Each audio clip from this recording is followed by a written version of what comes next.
Hi, I'm Lily Kerns, and I'm going to be your guide for another creative adventure.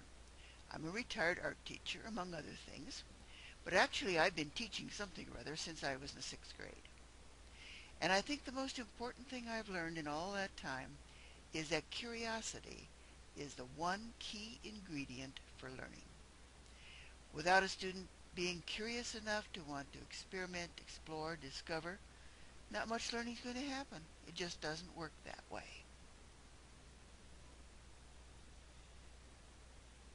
I'll provide some starting points.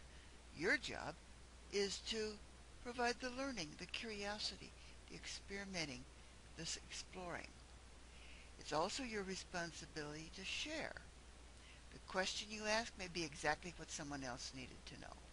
Your mistakes, your questions, your problems, your successes, your discoveries may also be what someone else needs to know. They will learn from what you learned because they could not learn it for themselves.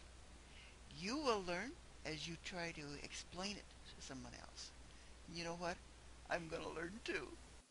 One of the features of the International Quilt Festival a number of years ago was exhibits of journal quilts. These were small quilts, 9 by 12, vertical, and that was the only rule. Anything else was up to you. And they were a marvelous encyclopedia of technique, style, of materials. Wonderful. My first set of journal quilts chronicled the last 9 months of my husband's life. That wasn't what I'd intended to do, but that's what happened.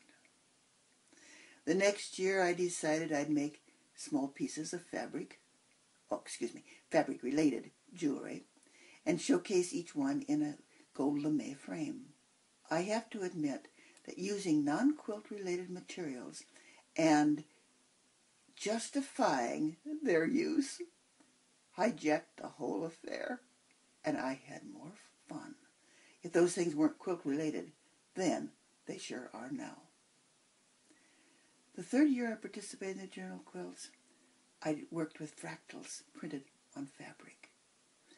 There is no limit to what you can choose to do for journal quilts, and the only rules are those you set for themselves. I have given you 3 different types of starting points. You will probably find that one of these is easier, but then you wouldn't know that until you try them, would you? So join me for journal quilts.